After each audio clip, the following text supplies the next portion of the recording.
Jean-Claude Delmas, bonjour. Vous êtes DRH Bonjour. France du groupe Casino. Est-ce qu'en quelques mots, vous pourriez nous donner, selon votre opinion, voire éventuellement l'opinion du groupe que vous représentez, les évolutions à venir dans la profession de DRH? Alors oui, je veux bien répondre en quelques mots à votre question. Le métier reste le même, hein, mais Oui. je pense qu'il y a quelques phénomènes qui impactent les orientations RH que l'on doit avoir. Le premier, c'est qu'on est dans un contexte un peu particulier sur le périmètre France, qui a nécessité des réorganisations au sein des entreprises qu'il faut accompagner sur le volet RH. L'autre volet est que l'action RH qui a été très fortement axée sur des processus de GRH, de développement RH et sociaux et juridiques, prend une orientation importante sur la transmission de la culture d'entreprise et l'accompagnement du management. La conférence aujourd'hui sur le lien entre le DRH et le manager de proximité, d'ailleurs, a été particulièrement sensible et a permis nous a motivés à participer à ces débats de la réunion organisée par la DRH. Alors, vous évoquez des changements qui font du métier de DRH ou du management de collaborateurs, d'un métier où on passe d'une technique, vous parliez du juridique, vous parliez de notions assez techniques, à un recentrage sur l'homme peut-être. Est-ce que cela signifie finalement que l'on va vers une thématique qu'on évoque souvent, qui est l'entreprise libérée, avec quelque part un positionnement de l'homme différent dans le groupe? Comment percevez-vous ces évolutions?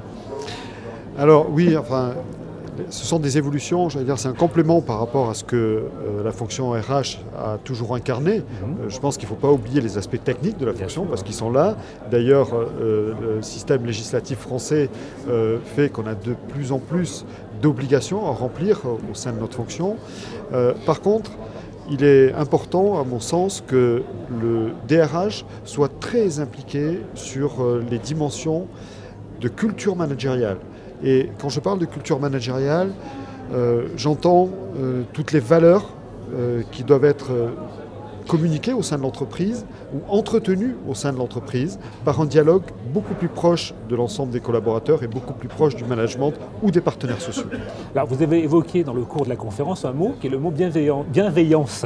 Est-ce que là aussi vous pourriez illustrer ce propos? Oui, on a développé au sein de l'entreprise une action, un projet qui s'intitule Management bienveillant, parce qu'on pense que du fait du contexte que l'on traverse aujourd'hui, des ressentis que l'on a eu, l'expression de nos collaborateurs, il était nécessaire d'appuyer sur des axes forts de style managérial pour permettre de diffuser encore plus fort des éléments de culture managériale au sein de l'entreprise. Et surtout, la préoccupation d'un DRH est avant tout d'œuvrer sur la motivation, sur l'implication, sur l'envie qu'ont l'ensemble des collaborateurs dans nos établissements dans leur travail. Et il nous paraît important de travailler sur ce concept, c'est pas un concept, c'est pour ça que le mot ne me convient pas trop, sur ce style de management qui est le management bienveillant, qui permet de libérer des énergies dans l'entreprise, mais c'est pas quelque chose qui est c'est pas une utopie, on ne s'est pas réveillé un matin en disant il faut être gentil et bienveillant. Oui, bien sûr. C'est afin de contribuer à la performance de l'entreprise. Parce qu'on est une entreprise ouverte sur le client. C'est vrai qu'un client qui vient dans un de nos magasins ressent ce que ressentent nos managers, nos personnels. Donc cela contribue à l'image de l'entreprise aussi et à la performance de l'entreprise. La bienveillance, ça va aussi, on peut être exigeant avec des gens quand on est bienveillant avec eux. C'est fondamental. Donc nos métiers qui nécessitent de plus en plus d'exigence nécessitent aussi cette disposition de management par la bienveillance.